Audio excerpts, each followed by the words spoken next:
Hermanos, buenas tardes. Hoy es día de meditación. Es martes, ¿verdad? Y estamos en el libro de Romanos, el capítulo 8. Y bueno, hermanos, pues es un libro, pues muy bonito libro, ¿verdad? Muy bonita carta que les envía a los romanos, a todos aquellos cristianos que van en Roma, ¿verdad? Y bueno, viene el apóstol Pablo argumentando, pues definitivamente que la salvación es por gracia de Dios, es por la fe, ¿verdad? Y no por obras, no por la ley. Y vimos en el capítulo 7 que el hermano Josué lo, lo meditó muy bonito, ¿verdad? El capítulo 7 de Romanos es una lucha, ¿verdad? Entre nuestra carne y el espíritu de Dios, ¿verdad? Y dice, encuentro que lo que no quiero hacer lo hago y lo que quiero hacer no lo hago. Miserable de mí, ¿quién podrá librarme de este cuerpo de muerte? Y termina el capítulo 7 muy hermoso, ¿verdad? Dice, gracias a Dios por Jesucristo, Señor nuestro. Así que yo mismo, por un lado, con la mente sirvo a la ley de Dios, pero por otro, con la carne, a la ley del pecado. Pero dice, gracias a Dios por Jesucristo, ¿verdad? Nuestro Señor. Porque Él, al final de cuentas, vino a salvarnos. Vino a hacer lo que no podíamos hacer nosotros. Vino a cumplir la ley. Y una vez cumplida la ley, pues solamente la podía cumplir un solo hombre, que era perfecto, ¿verdad? Que era Dios. Era Dios y era humano, ¿verdad? Entonces, solamente Él podía cumplir la ley. Y al cumplir la ley, ya no es necesaria la ley para salvación. De hecho, nunca fue para salvación, como estábamos argumentando el domingo pasado en el capítulo 7. La ley sirvió nada más para darme cuenta de que era pecado. Dice, si la ley no hubiera dicho, no codiciarás, yo no sé que codiciar es pecado. Si la ley no dice, no robes, yo no hubiera sabido que robar es malo. Entonces la ley nomás viene y me dice, este es pecado. Pero no me da ninguna solución, ¿verdad? No me da ninguna solución. Aunque pues los judíos pretendían, según ellos, cumplir la ley y ellos se creían perfectos, ¿verdad? Pero cuando Cristo vino a demostrarles que no estaban cumpliendo la ley, que fingían cumplir la ley, en apariencia cumplían la ley, pero no estaban cumpliendo la ley, porque el mismo Cristo les dijo, bueno, pues si fallas en un solo punto de la ley, has fallado en toda la ley, ¿verdad? Entonces, la ley nomás servía para darnos cuenta de lo que es pecado y para decir, no puedo salvarme. Si no tiene que haber alguien que me pueda salvar. Y era lo que la ley, los profetas, los salmos venían hablando de ese Mesías que nos iba a salvar, ¿verdad? Y el mismo Cristo lo dijo ahí en Lucas 24, ¿verdad? Dice, era necesario que se cumpliera lo que se dice de mí en la ley, en los salmos y con los profetas. Entonces, el cumplimiento era que iba a venir un Mesías. Y si creías en ese Mesías desde el Antiguo Testamento, eras salvo. Y si crees en ese Mesías después del Nuevo Testamento, o en el Nuevo Testamento, en, pues, en los tiempos en que estamos, será salvo. Entonces, aquel cumplimiento era que iba a haber un Mesías que nos salvara. No había otra forma. Entonces, aquellos hermanos en el Antiguo Testamento veían al futuro en un punto en que iba a venir el Mesías, ¿verdad? Igual así como nosotros vemos al pasado cuando llegó el Mesías, a ese mismo punto, ¿verdad? Solamente esos 33 años cuando Cristo vivió aquí, pues fue el privilegio de esta gente de conocer al Mesías. Y el mismo Mesías dijo, el mismo Jesús dijo, bienaventurado eres porque viste. Y si has visto porque has creído porque has visto, perdón.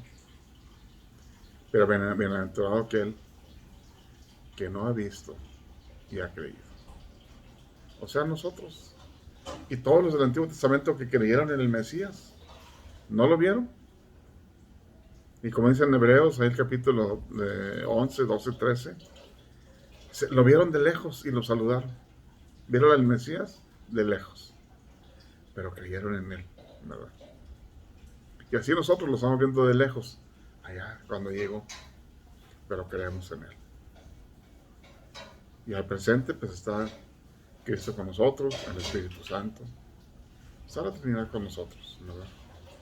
Y viene argumentando el apóstol Pablo aquí en el capítulo 8, dice, por tanto, no hay ninguna condenación para los que están en Cristo Jesús. No hay ninguna condenación para los que están en Cristo Jesús o para los que creen en Cristo Jesús. Y luego viene con una referencia, los que no andan conforme a la carne, sino conforme al Espíritu. Y esto es un agregado que se le puso ahí por el siglo XIV, siglo XV más o menos, ¿verdad? Para decir que el andar en el Espíritu era ir a la iglesia, ¿verdad? Pero bueno, esa es más referencia. El texto original dice, por tanto, no hay ninguna condenación para los que están en Cristo Jesús. No hay condenación para los que creen en Cristo Jesús. Entonces, pues, ese es el argumento que viene dando al apóstol Pablo. Cree en Cristo y será salvo. El mismo Jesús lo dijo, el que cree en mí no es condenado, pero el que no cree en mí ya es condenado, ¿verdad? Y aquí nos dice el apóstol Pablo, ninguna condenación hay para los que creen en Cristo Jesús, para los que viven en Cristo Jesús, ¿verdad? Porque la ley del Espíritu de vida en Cristo Jesús te ha libertado de la ley del pecado y de la muerte. Así como en el capítulo 6 vimos, dice, en su muerte fuimos bautizados, fuimos sepultados, fuimos muertos al pecado. Pero en su resurrección resucitamos para la vida eterna. Y aquí dice, porque la ley del Espíritu de vida en Cristo Jesús te ha libertado del pecado y de la muerte.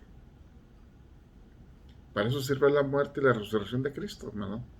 Para que al morir, muriéramos al pecado. Y al resucitar, nosotros volveríamos en vida. Volveríamos a estar vivos, pero ahora por el Espíritu de vida en Cristo Jesús, ¿verdad? Pues lo que la ley no puede hacer, es lo que viene argumentando Pablo, la ley no nos puede dar vida. La ley nos señala solamente que matar es pecado, robar es pecado, adulterar es pecado, bueno, estar en adulterio es pecado,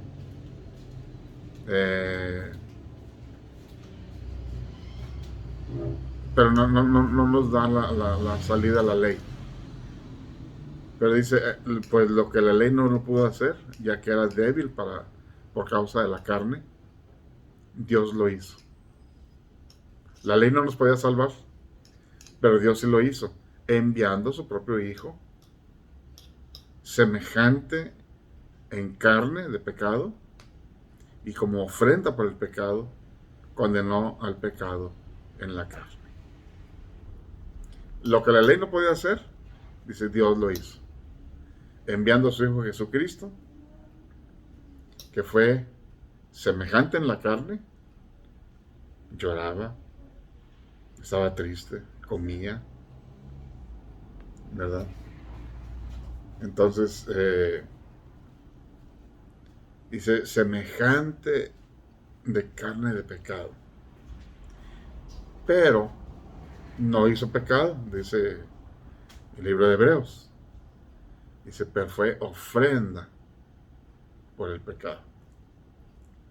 Esa ofrenda que en el Antiguo Testamento era de machos cabríos, era de toros, era de becerros, era de tórtolos, era de cabras.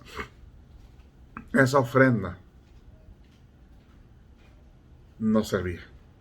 Era un símbolo nada más de la ofrenda que iba a venir. Vino Cristo, semejante en carne al pecado, pero vino Cristo como ofrenda por el pecado. Ese Cordero divino, ese Cordero perfecto, es el que vino a morir por nosotros y condenó al pecado en la carne, para que el requisito de la ley se cumpliera en nosotros, que no andamos conforme a la carne, sino conforme al Espíritu. ¿Verdad? O sea, todos aquellos, los cristianos, o el que creen en Cristo, Cristo ha cumplido la ley por nosotros. Se cumplió la ley en nosotros, ¿por qué? Porque Cristo vino a nuestra vida, al creer en Él. Y no andamos conforme a la carne. Claro, seguimos batallando, pero el Espíritu, dice, sino conforme al Espíritu. El Espíritu es el que nos vivifica. El Espíritu es el que nos dice qué hacer. Y está la lucha de la carne y el Espíritu, ¿verdad? Pero si no tienes a Cristo, no tienes lucha, porque el pecado está en ti, ¿verdad? Entonces no hay muerte al pecado todavía. Y dice, sigue diciendo aquí el apóstol Pablo en el 5, porque los que viven conforme a la carne ponen la mente en las cosas de la carne. Pero los que viven conforme al Espíritu ponen la mente en las cosas del Espíritu. Entonces, pues, si creemos en Cristo, empezamos a poner nuestra mirada en Cristo, en lo que hizo Cristo, en lo que pide Cristo de nosotros, ¿verdad? Porque la mente puesta en la carne es muerte, pero la mente puesta en el Espíritu es vida y paz. Digo, está muy explicado este verso, ¿verdad? Porque el que pone la mente en la carne es muerte, pero la mente puesta en el Espíritu es vida y paz. Y no que el cristiano o el creyente en Jesús sea muy bueno o sea mejor que los demás, no, somos igual, pero hay un temor de Dios, que es el que nos guía, es el que, si haces algo mal, te redarguye el Señor, ¿verdad? Pero dice aquí, la mente puesta en la carne de un carnal, de alguien que no cree en Cristo, pues es muerte. Nadie te redarguye de maldad, ¿verdad? Y los que están en la carne no pueden agradar a Dios. Y bueno, pues ese es lo que el apóstol Pablo viene hablando, ¿verdad? Viene diciendo. Cree en Cristo, ¿verdad? Creyendo en Cristo puedes agradar a Dios. Y no porque seas muy bueno o porque seamos muy buenos, como digo, pero eh, Cristo implantó su naturaleza en nosotros. Y eso es lo que Dios ve, ¿verdad?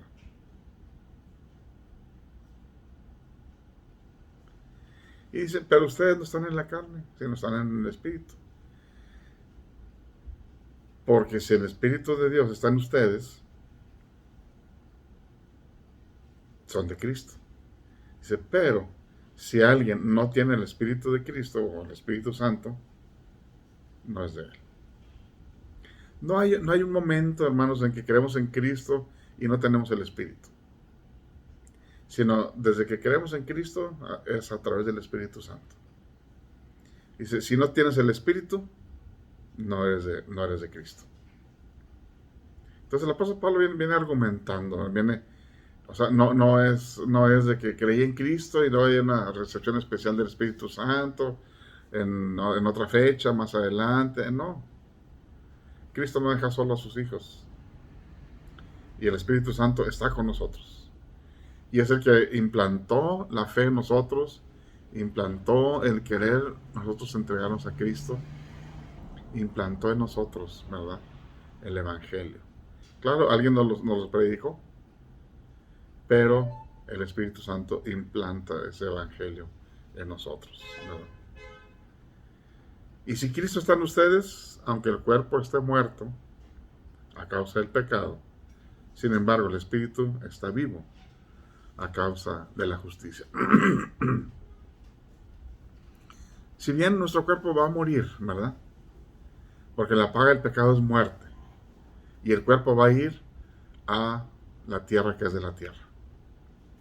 Pero nuestro espíritu está vivo. Y seguirá vivo, ¿verdad? Por eso decimos que nuestro Padre está en los cielos, que nuestra mamá, nuestros primos que murieron en Cristo están en el cielo. Ellos están allá. Y algún día, cuando Cristo regrese, así como Cristo resucitó, así nuestro cuerpo va a resucitar, pero glorificado. Ya no con carne y sangre, ya no, o sea, no puedo explicarlo, ¿verdad? Porque pues así se levantó Cristo y en ese cuerpo glorificado Cristo fue al cielo.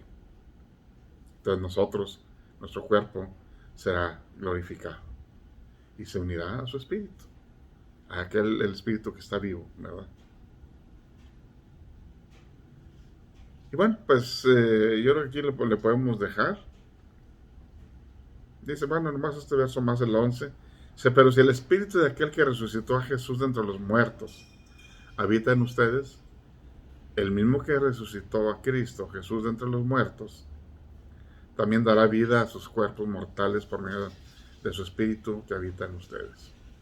En pocas palabras, aquel espíritu, el Espíritu Santo, dice, pero si el espíritu de aquel que resucitó a Jesús de entre los muertos, también dará vida a sus cuerpos, a nosotros. O sea, el mismo poder que Dios usó para levantar a Cristo de los muertos, ese mismo poder nos está levantando a nosotros para creer en Cristo, para darnos vida eterna, ¿verdad? Es el mismo poder que Dios utilizó. Y gracias a Dios por eso, ¿verdad? Porque nuestros cuerpos mortales van a tener vida por medio de su Espíritu, que es el que habita en nosotros. Gracias a Dios, hermanos.